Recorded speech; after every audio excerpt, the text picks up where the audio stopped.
Hello all, welcome to the SSCA webinar series. Today we have our speaker, Professor Durba Bhattacharya. She's going to speak on Bayesian nonparametrics for gene-gene and gene-environment interactions in case control studies, synthesis and extension. This paper is being accepted as an invited paper in statistics and applications, and now scheduled for publication in the forthcoming issue of volume 24, issue 1. So, Durba, without any delay, please go ahead. Thank you, Shorish. Please remind me if Sure. I spill over the time. It's very difficult to wrap it up within 10 minutes. So, good evening, everyone. And on behalf of my co-author, Professor Sourabh Bhattacharya of Indian Statistical Institute, Kolkata, and myself, I would like to thank the entire editorial board of Statistics and Applications for giving us this opportunity. And I sincerely thank the editor-in-chief, Professor V.K. Gupta, for inviting us to contribute to Statistics and Applications, Volume 24, Number 1, 2026, June issue. So before we get into the methods, I would like to touch upon briefly the genetic concepts which are relevant to this work.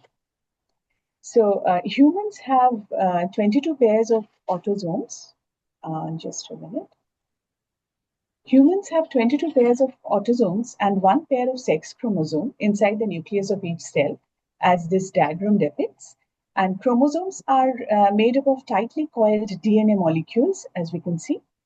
Now, a gene can exist in different forms called the alleles. Located, you can see, there can be different forms of a gene located at the same genetic locus along the DNA. And different alleles of the same gene may lead to different observable traits or phenotypes in this particular work. We are we have focused our work on the phenotype, which is disease. And disease being a rare phenomena, we assume that if it has any association, genetic association, it will have an association with the form of gene which appears, which is rare, which is so minor allele, basically. So in this work, we focus on single nucleotide polymorphisms or SNPs, which are the most common type of genetic association, genetic variation.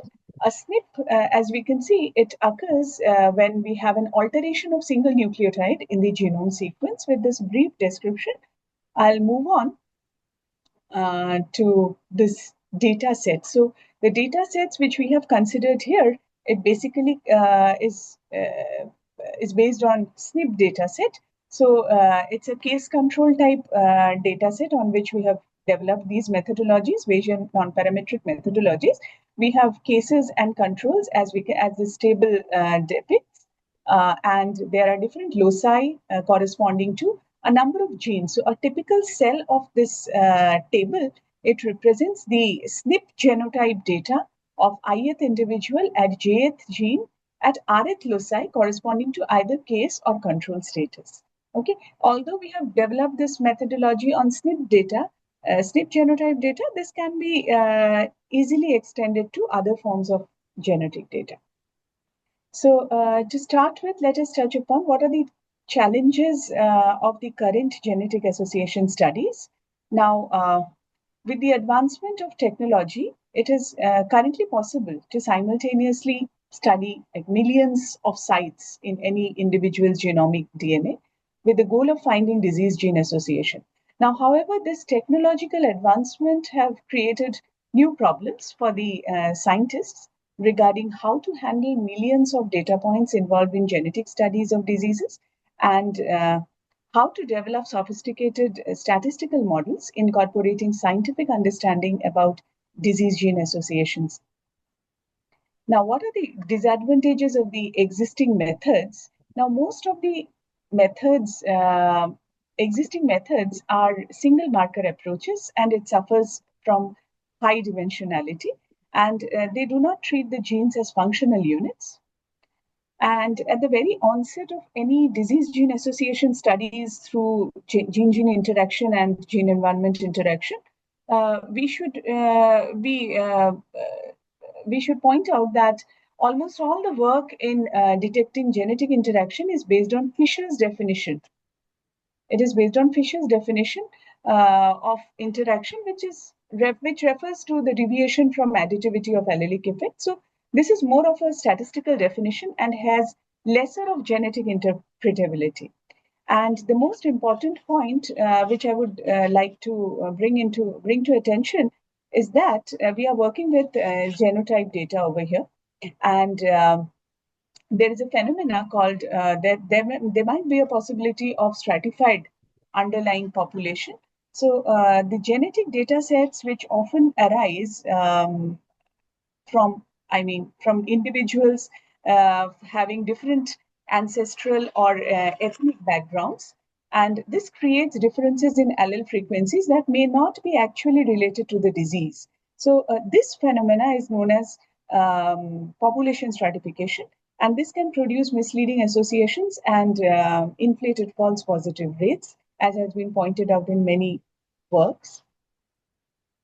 And it has become increasingly, it has been proven in different studies that most of the diseases which we know now, like myocardial infarction, cancer, be it cancer or be it different psychiatric diseases, these complex diseases are rarely caused by a single gene. And instead, they arise through complicated interactions among multiple genes or gene-environment interactions. So it is very important to understand that the GWAS methods, which are based on very primitive idea developed by Fisher's interaction of deviation from additive effects, we should, instead of in this work, we have tried to introduce a more sophisticated method of or a definition of interaction between genes and environments, as we will see. So, so let us come to the modeling philosophy from regression to conditional genotype models. Now, most of the models which exists in the traditional Jiva studies, they generally model disease risk using logistic regression based on genetic markers. So, although widely used and interpretable, these approaches struggle in high dimensional settings and often rely on additive assumptions. So in our framework, this is the first, distinctive feature of this framework. Instead of asking how genotype influences disease risks, we model the distribution of genotypes conditional on the disease status, as we can see. So this is a model based on mixture components which represent latent subpopulations through this parameter. We can see. So what are the key features of this model? Genotypes are modeled using finite mixture models that capture latent genetic subpopulations and naturally account for population stratification. I'll instead of going into very in-depth mathematical formulation of this model, we can have a look at this diagrammatic representation of the model, where conditional on the case control status, we have each genotype is modeled as a mixture based on Dirichlet process. Now, what is the advantage of such a model? If we can have a look at this very simple mathematical modeling. We model the genotypes as a mixture of distributions, where the parameters these are the parameters which denote the different subpopulations, the allele frequencies of different subpopulations. And we assume that these allele frequencies are randomly distributed according to the random probability measure, GJK, where these random probability measures are distributed according to Dirichlet process mixtures. Okay. So what is the advantage of modeling through Dirichlet process?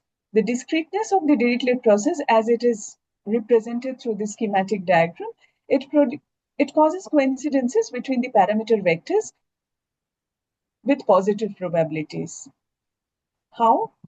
I'll just get back. Yeah. So this gives a schematic diagram of how Dirichlet process works. So the observations are assumed to be generated according to the random probability measure G, which follows Dirichlet process according to alpha and G naught. Now, under Dirichlet process, this is the advantage that given M observations, given we have M observations, the M plus 1th observation can coincide with one of the observations which have already occurred with a positive probability, and with some positive probability, it can be generated from a new distribution. So with this structure, now this model, which we were discussing, it can be extended to include the gene-environment interaction also. Let us see. So this is an overview of how the environmental covariates can be included at individuals using this model. This can be extended, and again through the mixture of Dirichlet processes, this can be modeled. So we can, and this work, why this work, what is it? This is the main contribution of this work, I will say. This article synthesizes and extends a series of Bayesian non-parametric models developed to address these challenges. Now we provide a unified framework. This is provide a unified framework connecting gene-gene interaction models, extensions to gene-environment interaction models, and hierarchical Dirichlet process model. Okay. So these models have been applied to simulated studies using Gens2 software designed by Pinali et al. We have simulated biologically realistic data sets where risks of complex diseases is under marginal and interaction effects both. If we can look at the posterior distribution of the number of components in both mixtures of gene, in the both mixtures, we can see high concentration around the true mixture component, true number of subpopulations. Also, we can see that this method, these methodologies successfully isolate the disease-producing loci. Now, these methodologies have been applied to real data sets arising on early onset of, yeah. Can you please Sure, Shorish. So we have applied these methodologies on on a real data set on early onset of myocardial infarction from MIGen studies obtained from dbGaP, and this mixture of this data set was arising from mixture of subpopulations. As you can see, Caucasian, Han Chinese, Japanese, and Yoruban, and the data was processed and methodologies were applied. We obtained quite encouraging results. So these results have been highlighted in this article. These are some references. Thank you. Thank you, Durba. Very nice work.